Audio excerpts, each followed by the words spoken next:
ಶಿವಲಿಂಗಪ್ಪ ಅಂತ ಕರೆ ಮಾಡಿದ್ದಾರೆ. ನಮಸ್ಕಾರ ಶಿವಲಿಂಗಪ್ಪನವ್ರಿಗೆ. ನಮಸ್ಕಾರ ಮ್ಯಾಮ್. ಎಲ್ಲಿಂದ ಕಾಲ್ ಮಾಡ್ತಿದ್ದೀರಿ? ಶಿಕಾರಿಪುರ, ಶಿವಮೊಗ್ಗ ಜಿಲ್ಲೆ. ರೈಟ್, ಡಾಕ್ಟರ್ ಇದ್ದಾರೆ, ಮಾತಾಡಿ. ಹಲೋ, ಹೇಳಿ ಸರ್. ಸರ್ ಹೇಳಿ. ನಮಸ್ಕಾರ. ನಮಸ್ಕಾರ, ಹೇಳಿ ಸರ್. ನನಗೆ ಆಪರೇಷನ್ ಆಗಿದೆ ಬೆನ್ನು. ಹೇಳಿ ಹೇಳಿ. ಆಪರೇಷನ್ ಆಗಿದೆ ಬೆನ್ನು? ಆಪರೇಷನ್ ಆಗಿದೆ. ಇಲ್ಲೊಂದು ದುಡ್ಡಿದೆ. ಹಾಂ, ದುಡ್ಡಿದೆ ಇಲ್ಲೊಂದು. ಇದು ಅದು ನೋವು, ಕಾಲು ತೊಡೆಯುತ್ತಲ್ಲ ಹಿಂಭಾಗ. ಹಾಂ, ಹಿಂಭಾಗ ಮರಿಗಟ್ಟಿ ಓಡಾಡಕ್ಕೆ ಬರ್ತಲ್ಲ. ಅದು ಆಗ್ತಲ್ಲ, ಮಾತಿನ ನಿಂತಾಗದಲ್ಲಿ. ಓಕೆ. ಇವಾಗ ನಿಮ್ಮ ಕಂಡೀಷನ್ನು ಡಿಸ್ಕ್ ಆಪ್ರೇಷನ್ ಮಾಡಿದ ಮೇಲೆ ಸಮಸ್ಯೆ ಇದೆ ಅಂತ ಹೇಳ್ತೀರಾ ಅಲ್ಲಿ. ಸೊ ಇಲ್ಲಿ ಆರ್ಟಿಫಿಷಿಯಲ್ ಟ್ರೀಟ್ಮೆಂಟ್ ಅಂದರೆ ಒಂದು ಪ್ಲೇಟನ್ನು ಹಾಕಿ ಸಪೋರ್ಟ್ ಅಂತ ಕೊಟ್ಟಿರ್ತಾರೆ. ಸೊ ಅಲ್ಲಿ ಅದನ್ನು ತಿದ್ಲಾರ ಎಷ್ಟು 8-9 ಪ್ಲೇಟ್ ಹಾಕಿರೋಣ ನನಗೆ. ಓಹೋ, ಆಯಿತು. ಇವಾಗ ಅಲ್ಲಿ ಪ್ಲೇಟ್ ಹಾಕಿದ್ರೂ ನಿಮಗೆ ಸಮಸ್ಯೆ ಇದಾಗ್ತಾ ಇಲ್ಲ ಅಂದರೆ ಎಲ್ಲೋ ನರದ ಮೇಲೆ ಇನ್ನೂ ಒತ್ತಡ ಇದೆ, ಪ್ಲಸ್ ಪೋಸ್ಟ್ ಆಪರೇಟಿವ್ ಕಂಡೀಷನಲ್ಲಿ ನೀವು ಸಫರ್ ಆಗ್ತಾ ಇದ್ದಾರೆ. ಎಷ್ಟೋ ಸಲ ಏನಂತಂದರೆ ಆಪ್ರೇಷನ್ಗಿಂತ ಮುಂಚೆ ಒಂದು ನೋವಲ್ಲಿ ಅನುಭವಿಸ್ತೀರ, ಆಪ್ರೇಷನ್ ಆದಮೇಲೆ ಮತ್ತೊಂದು ಥರ ನೋವಿರುತ್ತೆ. ಇಲ್ಲೇನಾಗಿರುತ್ತೆ, ಡಿಸ್ಕಿಗೆ ಪುನಃ ಏಟಾಗಿರುತ್ತೆ. ಸೊ ಆ ಡಿಸ್ಕಿಗೆ ಏಟಾಗಿರೋದನ್ನ ಕರೆಕ್ಷನ್ ಕೂಡ ಆಗಬೇಕಾಗತ್ತೆ. ಪುನಃ ಇನ್ನೊಂದು ಸತಿ ಸರ್ಜರಿ ಮಾಡ್ಕೊಂಡು ಕರೆಕ್ಷನ್ ಮಾಡೋವಂಥದ್ದು ಆಗೋದಿಲ್ಲ ಅಲ್ಲಿ. ಸೊ ಈ ಥರ ಇದ್ದರೂ ಕೂಡ ನಾವು ಹೋಮಿಯೋ ಕೇರಲ್ಲಿ ಟ್ರೀಟ್ಮೆಂಟನ್ನು ಮಾಡ್ತೀವಿ. ಪೋಸ್ಟ್ ಆಪರೇಟಿವ್ ಡಿಸ್ಕ್ ಪ್ರಾಬ್ಲಮ್ಗಳಿದ್ದೂ ನಾವಿಲ್ಲಿ ಟ್ರೀಟ್ಮೆಂಟನ್ನು ಮಾಡ್ಬೋದು. ಯಾಕಂದರೆ ನರಗಳಿಗೆ ಕರೆಕ್ಟಾಗಿ ಅರ್ಥ ಮಾಡ್ಕೊಂಡು ಅದರ ಪ್ರಕಾರವಾಗಿ ಮೆಡಿಸಿನ್ಗಳನ್ನು ಕೊಡಬೇಕು. ಇವಾಗ ಬೆನ್ನಲ್ಲಿ ಸಮಸ್ಯೆ ಆಗಿದೆ, ಕಾಲಲ್ಲೆಲ್ಲೋ ನೋವು ಬರ್ತಾ ಇದೆ ಅಂದರೆ ಹೌದು, ನಿಜ. ಯಾಕಂದರೆ ಬೆನ್ನಲ್ಲಿರುವಂಥ ನರಗಳೇ ಕೆಳಗಡೆ ಕಾಲ್ಗೂ ಹರಿಯೋದು, ಅದೇ ಪಾಯಿಂಟಿಂದನೇ ಹರ್ಕೊಂಡು ಹೋಗುತ್ತೆ. ಅದನ್ನೆಲ್ಲ ತಿಳ್ಕೊಂಡು ನಿಮ್ಮ ತೊಂದರೆಗಳನ್ನು ಅರ್ಥ ಮಾಡಿಕೊಂಡು ಚಿಕಿತ್ಸೆನ ಮಾಡ್ಬೋದು ಇಲ್ಲಿ. ಓಕೆ, ಹೋಮಿಯೋಪತಿಲಿ ಯಾವ ರೀತಿ ಟ್ರೀಟ್ಮೆಂಟು ಬೆನ್ನು ಹುರಿ ಸಮಸ್ಯೆಗೆ ಅಂತ? ಈಗ ಹೋಮಿಯೋ ಕೇರಲ್ಲಿ ಏನು ಥರ ಟ್ರೀಟ್ಮೆಂಟ್ ಮಾಡ್ತೀವಿ ಅಂದರೆ, ಇವಾಗ ಪೋಸ್ಟ್ ಆಪರೇಟಿವ್ ಅಥವಾ ಈ ಥರ ತೊಗೊಳ್ತಾ ಇದ್ದೀನಿ ನಾನು ಮೆಡಿಸನು, ಹೆಲ್ಪ್ ಆಗ್ತಾ ಇಲ್ಲ, ನನಗೆ ಇವಾಗ ನಾನು ಎಕ್ಸ್ಪೀರಿಯೆನ್ಸ್ ಮಾಡಿದೆ, ಎಲ್ಲೋ ಬಿದ್ದೆ, ನಾನು ಏನೇನೋ ಮಾಡಿದೆ, ನನಗೆ ಇವಾಗ ಇದೆ, ಯಾವುದೇ ಥರದ್ದಿರಲಿ, ಅಕ್ಯೂಟ್ ಇರಲಿ, ಕ್ರಾನಿಕ್ ಇರಲಿ, ಇಲ್ಲ ತುಂಬ ಕಂಡೀಷನ್ಸು ವೇರಿಡ್ ಇದ್ರೂ, ಪೋಸ್ಟ್ ಆಪರೇಟಿವ್ ಇದ್ರೂ, ಫಸ್ಟ್ ಆ ಪೇಷಂಟಲ್ಲಿ ಸಮಸ್ಯೆ ಏನಿದೆ, ಸೊ ಫಸ್ಟ್ ಕೇಳಿಸ್ಕೊಳೋದನ್ನು ಕೇಳ್ತೀವಿ. ಅವ್ರು ಏನೇನು ಸಮಸ್ಯೆ ಇದೆ ಅದನ್ನೆಲ್ಲ ಡೀಟೇಲಾಗಿ ಕೇಳಿಸ್ಕೊಂಡು ಅದನ್ನ ನೋಟ್ ಡೌನ್ ಮಾಡ್ಕೊಳ್ತೀವಿ. ಅದನ್ನ ನಮ್ಮ ಕಡೆಯಿಂದ ಏನಿದೆ, ಯಾವಾಗಿದೆ, ಸ್ವಲ್ಪ ಇನ್ನೂ ರೂಲ್ ಔಟ್ ಮಾಡೋದಕ್ಕೆ ಸ್ವಲ್ಪ ಕಂಡೀಷನ್ಸ್ನ ನಾವು ಕೇಳ್ಕೊಳ್ತೀವಿ. ಇದಾದ ತಕ್ಷಣ ಏನಾಯಿತು, ಪಾಸ್ಟ್ ಮೆಡಿಕಲ್ ಹಿಸ್ಟ್ರಿ ಅಂದರೆ ಇದ್ರ ಹಿಂದೆಗಡೆ ಏನಾರು ಆಗಿತ್ತಾ, ಆಪ್ರೇಷನ್ನು, ಇಲ್ಲ ಬಿದ್ದಿದ್ರ, ಇಲ್ಲ ಬೇರೆ ಏನಾದರೂ ಮೆಡಿಕಲ್ ಕಂಡೀಷನ್ ಇದೆಯಾ ಅಂತ ರೂಲ್ ಔಟ್ ಮಾಡ್ಕೊಳ್ತೀವಿ. ಯಾಕೆ ಮಾಡ್ತೀವಿ ಅಂತ ಹೇಳಿದ್ರೆ, ಈ ಡಿಸ್ಕ್ ಪ್ರಾಬ್ಲಮ್ ಅಂತೇಳಿ ಎಲ್ಲ ಸಾಧಾರಣವಾಗಿ ಹೇಳ್ತಾರೆ, ಬಟ್ ಇಲ್ಲೊಂದು ಸೂಕ್ಷ್ಮತೆ ಒಂದು ಸಮಸ್ಯೆ ಇದೆ ಇಲ್ಲಿ.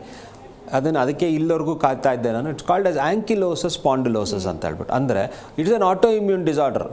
ಬೆನ್ನಲ್ಲಿರುವಂಥ ಎಲ್ಲ ಡಿಸ್ಕ್ಗಳಲ್ಲೂ ಸಮಸ್ಯೆ ಇರುತ್ತೆ.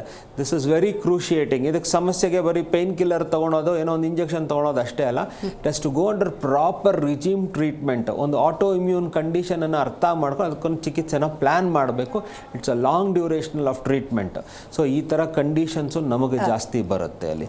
ಸೊ ಈ ಥರದನ್ನು ಅರ್ಥ ಮಾಡಿಕೊಂಡು ಅವರ ಎಲ್ಲ ಕಂಡೀಷನ್ಸು, ತಂದೆ ತಾಯಿ ಹಿಸ್ಟ್ರಿಗಳನ್ನು ತೊಗೊಳ್ತೀವಿ. ಯಾಕಂದರೆ ಜೆನೆಟಿಕಲ್ ಕಂಡೀಷನ್ಸ್ ಏನಿದೆ ಅಂತ ತಿಳ್ಕೊಂಡು ಅವರ ದಿನಚರಿ ಬೆಳಗಿಂದ ಸಾಯಂಕಾಲದವರೆಗೂ ಏನೋ ಅವರ ಡಯಟ್ ಪ್ಯಾಟರ್ನ್ ಏನೋ ಉದ್ದಾಗಲಗಳನ್ನೆಲ್ಲ ಲೆಕ್ಕಾಚಾರಗಳು ಹಾಕ್ಕೊಂಡು ನಾವು ಅವ್ರಿಗೊಂದು ಟ್ರೀಟ್ಮೆಂಟ್ ಪ್ಲಾನನ್ನು ಮಾಡಿ ಅದಕ್ಕೊಂದು ಡ್ಯೂರೇಷನಲ್ ಸೆಟಪ್ ಅಂತ ಮಾಡಿ ಮೆಡಿಸಿನ್ಸ್ನ ಫಾಲೋ ಮಾಡ್ತೀವಿ. ಓಕೆ, ಜಯಶೀಲ ಅಂತ ಕರೆ ಮಾಡಿದ್ದಾರೆ. ನಮಸ್ಕಾರ ಜಯಶೀಲ ಅವ್ರಿಗೆ.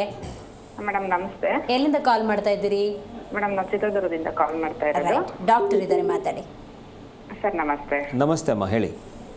ಸರ್ ನನಗೆ L5 S1 ನಲ್ಲಿ ಸ್ವಲ್ಪ ಡಿಸ್ಕಲ್ ಪ್ರಾಬ್ಲಮ್ ಇದೆ ಅಂತ ಹೇಳಿದ್ರು. ಓಕೆ. ಅದರಿಂದ ಸ್ವಲ್ಪ ಸೊಂಟ ನೋವು, ಬೆನ್ನು ನೋವು ಜಾಸ್ತಿ ಬರ್ತಾ ಇದೆ ಸರ್ ನನಗೆ. Okay, fine. So L5 S1 ಜಾಗದಲ್ಲಿದೆ ಅಂತ ಹೇಳಿದ್ರೆ, ಸೊ S1ಇಂದ ಕೆಳಗಡೆ ಬರೋದೆಲ್ಲನೂ ಫ್ಯೂಸ್ಡ್ ಆಗಿಬಿಟ್ಟಿರುತ್ತೆ. ಮೇಲೆ ಸಮಸ್ಯೆ ಬಂದರೆ ಕೆಳಗಡೆವರೆಗೂ ಬರುತ್ತೆ.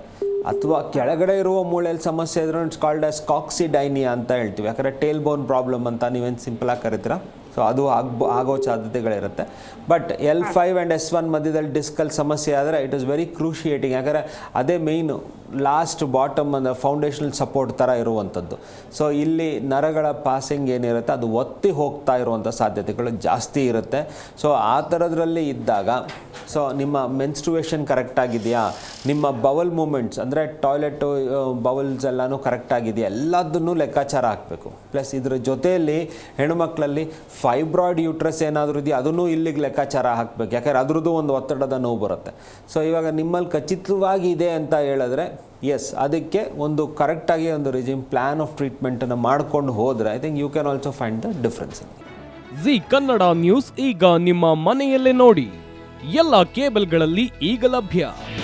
ನಿಮ್ಮ ನೆಚ್ಚಿನ ಜಿ ಕನ್ನಡ ನ್ಯೂಸ್ ಈಗ ಸನ್ ಡೈರೆಕ್ಟ್ ನಲ್ಲಿ number 292, Tata play number 1664, Jio TV number 1334, NXT digital number 30, in cable number 30, city networks 51, U digital number 162, GTPL number 17, Rockline telecommunications number 42, Shri Basaveshwara cable number 168, rural cable network 60, Vinayaka digital 57, Abhishek cable 821, city channel 53, Siddeshwara cable network 57, V4 digital Infotech 628, Surya digital networks 53, Gajanan digital number 836, Malnad Infotech private limited number 56, Metrocast number 830, Victory Digital number 167ರಲ್ಲಿ ನೋಡಿ ಆನಂದಿಸಿ.